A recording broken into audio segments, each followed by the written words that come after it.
My name is Katie and I work as a nurse. My husband Jack has recently become a full-time house husband. Until a short while ago, Jack was employed at a company, but he decided to resign on his own, saying he couldn't get along with his new boss.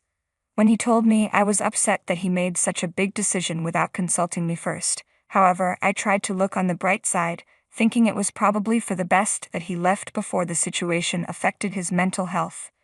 Even though Jack no longer brings in an income, I have a stable job as a nurse and we live in a house that my mother left me when she passed away a few years ago. With no rent to worry about, we're able to live comfortably. Initially, I was anxious and stressed about my husband not working anymore. But as I saw how well he managed the housework, I gradually got used to it and even started to enjoy this new routine. One day, I came home from work to find my sister-in-law, Brittany, visiting us. "Welcome home, honey. Hope you had a great day at work." "Oh, I think I forgot to mention that Brittany was coming over. Sorry about that, haha." I have to admit I was a bit annoyed with Jack's nonchalant attitude, but then again it had been a while since I'd seen him so happy. "I see, it's totally fine, but could you please let me know next time in advance?" When I asked him that, Jack agreed and suggested that it was time for Brittany to head home. Response, Brittany said, "Already? I don't want to go home yet. This house has plenty of space, so I think I'd like to stay over tonight." I glanced at Jack, and he quickly responded, clearly flustered, No, Brittany, it's too sudden. For today, please head home." Brittany shot me a glare before storming out, clearly upset. Why did Brittany come over today? Isn't it quite a distance for her? Jack sighed. Actually, Brittany recently got divorced. She had nowhere else to go, so she moved back in with our parents. But their apartment is really small, and they've been pressuring her to find a job and start contributing financially, which makes her feel unwelcome. I felt sorry for her. As I listened to my husband, I felt frustrated, not understanding why he felt sorry for her. But then Jack admitted, "I'm sorry about today. I've been trying to find a job but haven't had any luck. I just wanted someone to talk to for a change, so I let her in." I was upset with Jack for acting so selfishly, but I realized that he needed this support right now, so I responded, "All right. It's true that it's better to have someone to talk to than to be alone in a situation like that. But next time, please call me first and make sure she leaves before I get back, okay?" I wondered if I was spoiling Jack too much, but since I made sure to remind him about keeping me informed, I decided to let it go for the day. 2 days later, Jack texted me while I was at work. "Hey, hope you're having a great day at work. Brittany wants to come over. If that's okay with you, you're working until 9 p.m. today, right? I'll make sure she leaves before then." It had only been 2 days since she last visited. Jack assured me that Brittany would be gone before 9 p.m., but I couldn't help worrying about how long she might stay, so I replied, "Fine, but make sure she leaves as soon as possible." I wasn't thrilled about Brittany coming over, but since Jack seemed so happy, I decided to let him enjoy some time with his sister. The day was hectic at work, and I completely forgot that Brittany was visiting. But when I got home, she was still there. "Huh? Why are you still here?" As soon as I walked in, Jack noticed my mood and panicked, saying, "I'm really sorry. I didn't realize how much time had passed while I was talking to Brittany. She'll be leaving now, okay?" Jack glanced at Brittany, who sighed and said, Yes, I'll head home now." Brittany, clearly annoyed, packed up her things and left. Her attitude irked me, so I said, "What's with her? This isn't even her house. Doesn't she have any sense of propriety?" Jack responded, "You're overreacting. She came all this way just to talk with me." Jack said, "I thought to myself that they could have met somewhere else instead of at our house, but I was too exhausted to argue and replied, 'You're right, I'm sorry for overreacting. I'm really tired today, so I'm going to get some rest.'" Could tell Jack wanted to say more, but I was too weary and went straight to bed. The next day, on my day off, I was relaxing at home when Jack approached me. About yesterday, I'm sorry. Looking back, I realize I was wrong. I thought it would be nice for you and Brittany to get along, but it wasn't the right time for that.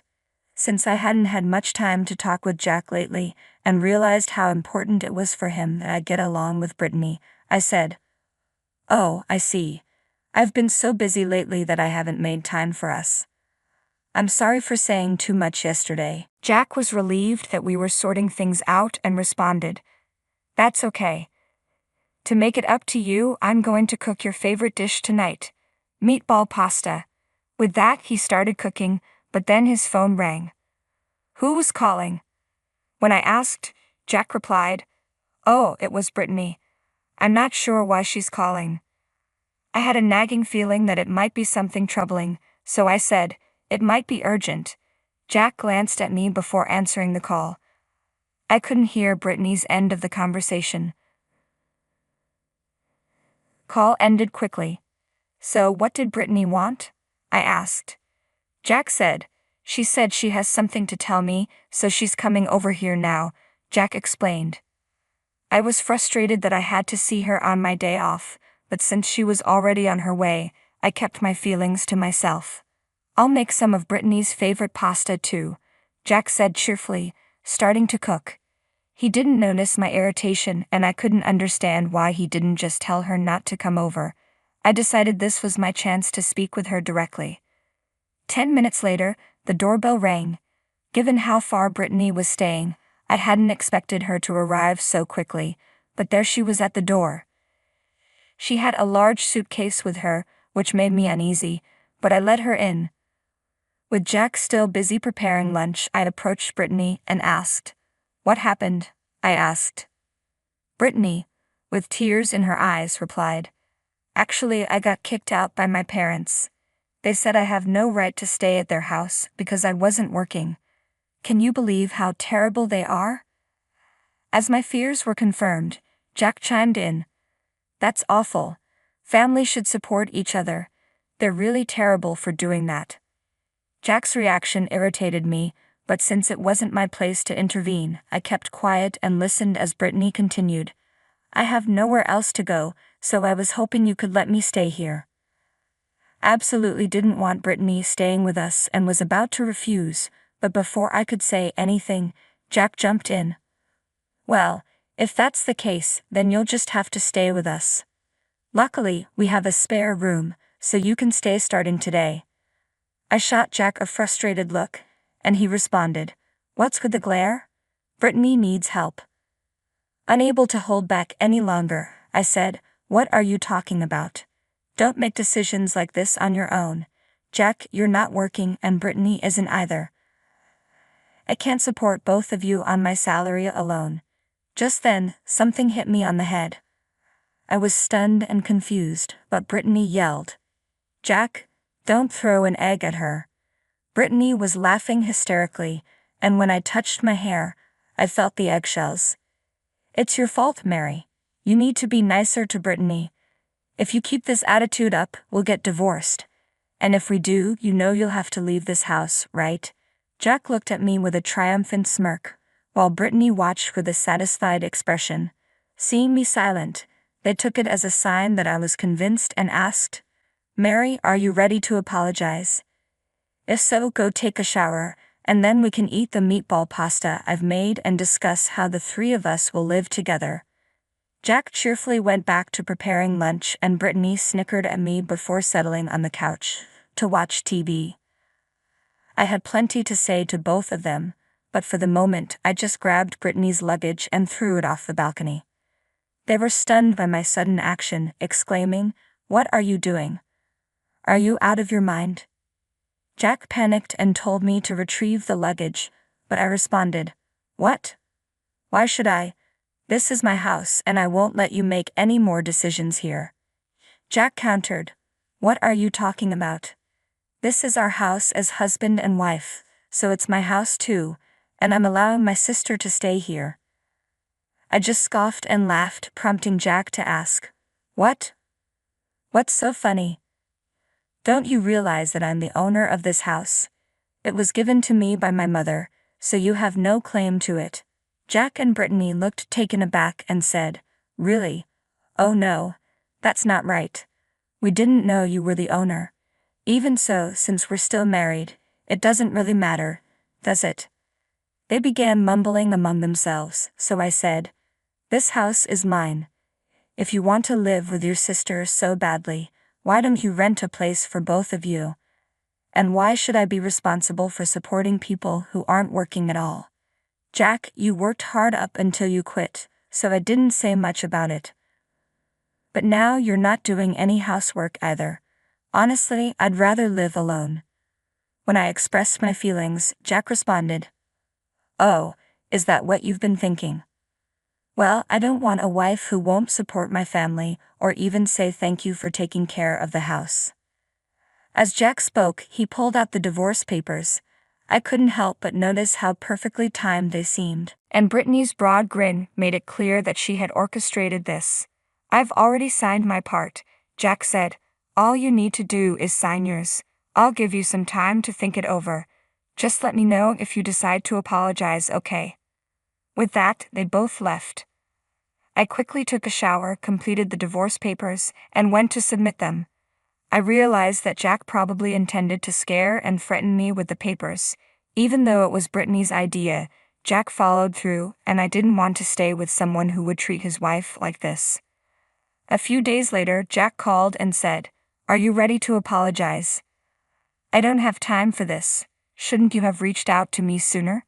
Jack's tone, as if he was looking down on me, made me furious.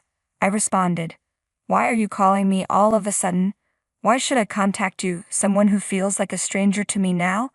Jack, seeming confused by my response, replied, What do you mean, a stranger? Is something wrong with you? Realizing Jack didn't grasp the situation, I decided to explain it to him calmly.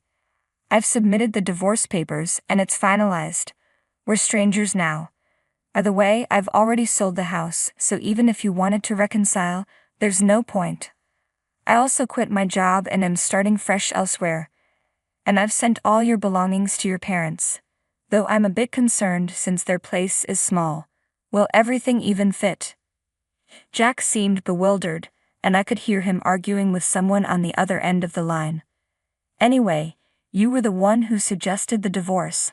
I have nothing more to say to you, and I want nothing to do with you. I'm blocking your number. Goodbye. Despite Jack's shouting, I simply hung up and blocked his number. A few months later, I happened to visit the area where I used to live. On my way home, I stopped by a supermarket and saw someone who looked like my ex-husband Jack, working there. It seemed he had made a mistake, and a much younger woman was reprimanding him. How many times do I have to tell you? Don't make me repeat myself. Other employees watched the scene and chuckled. I felt a pang of sympathy for him, but he was a stranger to me now, and there was nothing I could do. If Jack had handled things differently with his sister, perhaps he wouldn't be in this situation. Regardless, I'm relieved I divorced him. I'm enjoying my life and being single.